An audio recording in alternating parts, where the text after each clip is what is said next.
داڑھی رکھنے کے بارے میں اسلام کیا کہتا ہے؟ اکاؤنٹس ڈپارٹمنٹ میں ہمیں بہت سے فیک بلز بنانے پڑتے ہیں، تو کیا یہ کام کرنا صحیح ہے؟ اسٹیل کے چاقو سے جانوروں کو ذبح کرنے کا کیا حکم ہے؟ ان سوالوں کے جوابات کو جانیے اس ایپیسوڈ میں۔ مختصر وقت میں 100 سے زائد علماء کے ذریعے شرعی سوالوں کے جوابات۔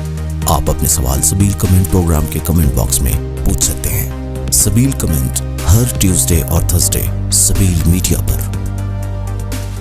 دوستوں السلام علیکم، سبیل کمنٹ کے اس نئے ایپیسوڈ میں آپ کو خوش آمدید کہتے ہیں۔ آج کے پروگرام کا آغاز کرنے سے پہلے ایک بات آپ سے ضرور کہنا چاہوں گا کہ آپ کے بہت سے سوالات ہمیں ملتے ہیں، اس بات کے لیے ہم آپ کے شکر گزار ہیں، لیکن آپ کے تمام سوالات کو ہم ایک ساتھ جواب نہیں دے سکتے ہیں۔ ہماری کچھ محدودیتیں ہیں، برنامے کی ڈیوریشن لمبی نہ ہو جائے یا آپ زیادہ بور نہ ہو جائیں، اس لیے ہم ایک ایپیسوڈ میں 3 سے زیادہ سوالوں کو شامل نہیں کرتے ہیں۔ ان میں سے کچھ سوالات ایسے ہوتے ہیں جس کا جواب ہماری ٹیم اسی وقت انہیں رپلائی کر دیتی ہے، لیکن بہت سے سوالات ایسے ہوتے ہیں جنہیں ہماری ٹیم پروگرام کے لیے چن لیتی ہے۔ لہٰذا اگر آپ کے سوال کا جواب آنے میں تاخیر ہو جائے تو اس کے لیے آپ ہمیں معاف کیجیے اور ہماری مجبوری کو بھی سمجھیے۔ پیغمبر اکرم صلی اللہ علیہ وآلہ وسلم اپنی ایک حدیث میں فرماتے ہیں، احب الاعمال الی اللہ بعد الفرائض ادخال السرور علی المسلم۔ واجبات کے بعد اللہ کے نزدیک اگر کوئی عمل سب سے زیادہ پسندیدہ ہے تو وہ یہ ہے کہ اپنے مسلم بھائی کو خوش کرنا۔ چلیں دوستو، اسی بابرکت حدیث کے ذیل میں ہم اپنے پروگرام کا آغاز کرتے ہیں اور چلتے ہیں اپنے پہلے سوال کی جانب۔ داڑھی رکھنے کے بارے میں اسلام کیا کہتا ہے؟ اسلام میں داڑھی رکھنا واجب ہے۔ کس حد تک داڑھی رکھی جائے؟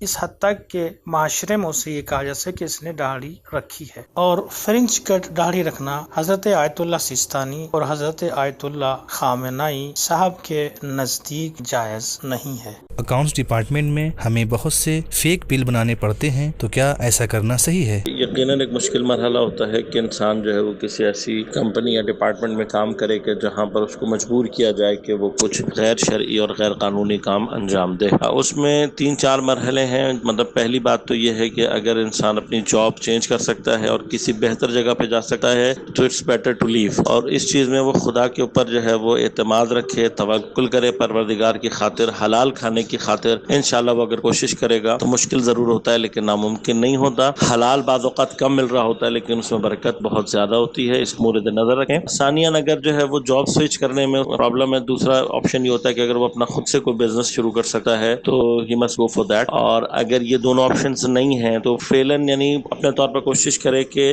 جتنا اوائڈ کر سکتا ہے۔ چوتھی کنڈیشن یہ ہوتی ہے کہ نہیں، اگر وہ اوائڈ بھی کرنے کی کوشش کرتا ہے تب بھی اس کے لیے پرابلمس ہو جاتی ہیں، تو جب تک اس کو کوئی سیکنڈ آپشن نہیں مل جاتا اس وقت تک ان کاموں کو جو ہے وہ کراہتن یعنی اپنی دل کی رغبت سے انجام نہ دے، مجبوری میں انجام دے، اور اس وقت میں پروردگار کو حاضر و ناظر جان کر کہے کہ پروردگار میں یہ اپنی مرضی سے نہیں کر رہا ہوں، میری مجبوری ہے اور میں اس چیز پر خود راضی نہیں ہوں، اور جہاں اس کو موقع ملے اس سے پرہیز کرے جتنا ممکن ہو سکتا ہے۔ خدا انشاءاللہ آپ کو حلال کمانے کی توفیق عنایت کرے اور آپ کی اس سلسلے میں بہترین مدد فرمائے۔ دوستو جو چیز یہاں پہ امپورٹنٹ ہے وہ یہ کہ اگر آپ مجبور ہیں ایسی نوکری کرنے کے لیے تو پھر آپ کبھی بھی ایسے کام کے لیے دل سے راضی نہ ہو، بلکہ اپنی ناراضگی کو اگر جتا سکتے ہو تو پھر کہیں نہ کہیں اسے ضرور جتائیں۔ اسٹیل کے چاقو سے جانور ذبح کرنے کا کیا حکم ہے؟ آیت اللہ سیستانی حفظہ اللہ اس سلسلے میں فرماتے ہیں کہ احتیاط واجب کی بنا پر اسٹیل سے ذبح کافی نہیں ہے، لیکن اگر لوہا نہ ہو تو ہر اس چیز سے جائز ہے ذبح کرنا جو رگوں کو کاٹ سکے، جیسے اسٹیل کا چاقو۔ آیت اللہ خامنئی حفظ اللہ کے فتوے کے مطابق اسٹیل کے چاقو سے ذبح کیا جا سکتا ہے، اور چونکہ آیت اللہ سیستانی نے احتیاط واجب کہا ہے لہٰذا آیت اللہ سیستانی کے مقلدین اس مسئلے میں آیت اللہ خامنئی حفظہ اللہ کی طرف رجوع کر سکتے ہیں۔ تو دوستوں یہ تھا ہمارا آج کا پروگرام۔ امید کرتے ہیں آپ کو یہ پروگرام پسند آیا ہوگا۔ جاتے جاتے ایک بار پھر آپ کو یاد دلا دوں کہ اگر آپ ہمیں سپورٹ کرنا چاہتے ہیں تو پیٹریون کے ذریعے سے منتھلی ممبرشپ حاصل کر سکتے ہیں۔ پیٹریون کی لنک ڈسکرپشن میں موجود ہے۔ اگلے پروگرام میں پھر آپ سے ملاقات ہوگی، تب تک کے لیے اجازت دیجیے۔ خدا حافظ، شکریہ۔